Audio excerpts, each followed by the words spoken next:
The importance of the funeral ritual. Now, rituals throughout time have helped people symbolize and express their feelings through many different options. This article that I've written explains several types of rituals, but I'm going to focus mainly on the funeral ritual and the means of mourning. Just a few examples of rituals would be baptism, which celebrates the birth of a child and the acceptance of that child into a church family. Birthdays, which honor the passing of one year into another year, and weddings that show the love for each other in public display of affection. The funeral ritual is also a public display of traditionality, expressing feelings, thoughts, and religious beliefs. This particular ritual engages us to accept the finality of death and challenges us to express our grief. However, as human beings, we all grieve in different ways. No two people usually grieve together in the same way. There are those that grieve privately. There are those that grieve publicly. Those that grieve privately tend to sometimes be overcome by serious health problems just due to the fact that they're not able to get it out of their system.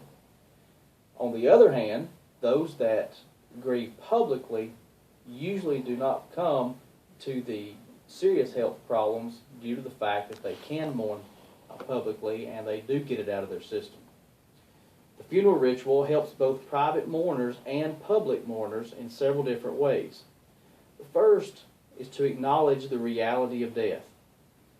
There are two phases of this reality that are typically embraced. The first is the head understanding. We must accept the reality of death in our mind. The second phase is the heart understanding. In our hearts, we must embrace the pain that the loss has caused. Then we move to remembrance. Here we have to shift our relationship from the physical memory to the actual memory of that person. And the fourth is developing a new identity. Developing a new identity is a primary reconciliation of the need to mourn. Moving to the search for meaning, a person usually has many questions about the death and how to mourn. And finally is the need for support. The majority of humans need a support basis, and a public ritual can help them obtain this type of support. Now, I've listed 6 reasons for grief and mourning, and will now attempt to put these 6 reasons into my own personal perspective. Some may agree with these 6 reasons, and some may not. But this is what makes us as human beings as different as the DNA that we each contain. Now, we all know someone that has not realized or accepted the death of their loved one. A tragic event, such as a homicide or a suicide or an accident, leaves us with a feeling that this can't happen to me. The first thing we have to do is to accept the death in our mind. If we cannot accept that this person is not coming home at the end of the day, such as a parent or a child would, then the acceptance is extremely hard. Sometimes it takes seeing the person in the casket, or that casket actually being lowered into the grave, for our minds to gain this type of acceptance. Secondly, after we have a head understanding, comes the heart understanding. And once we have fully embraced the fact in our mind that this loved one is gone, then and only then can we accept the loss with our hearts. Acceptance with our heart is simply embracing the pain this death has brought upon us. Just this week, I've had 2 very young people to die. A 34-year-old mother of 3, of which I buried her daughter 2 years ago from a tragic accident, and then a 2-year-old little boy. Both families are completely distraught, but until they have the head understanding and the heart understanding, neither family will be able to grieve and mourn for their loss. Now, everyone remembers something about a person who has died. Some have fond and joyous memories, and others not so much. But in order to grieve after acceptance, we have to remember the fond things and the joyous memories of that person, such as a grandfather on his tractor, or a grandmother with her quilts, parents on vacation, children sitting on Santa's lap at Christmas. All of these good things help us to remember the deceased. And it also helps us to remember them in their environment. Now, developing a new identity is probably the hardest of the 6 reconciliation factors in mourning.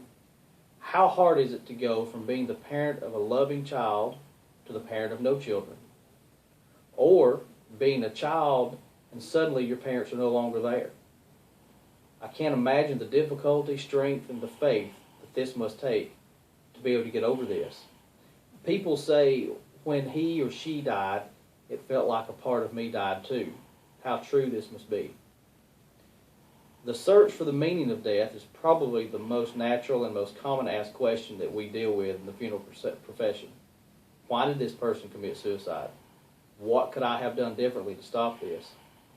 There's a lady nearby that within the past 5 years has lost 2 sons, a great-granddaughter, and a great-grandson.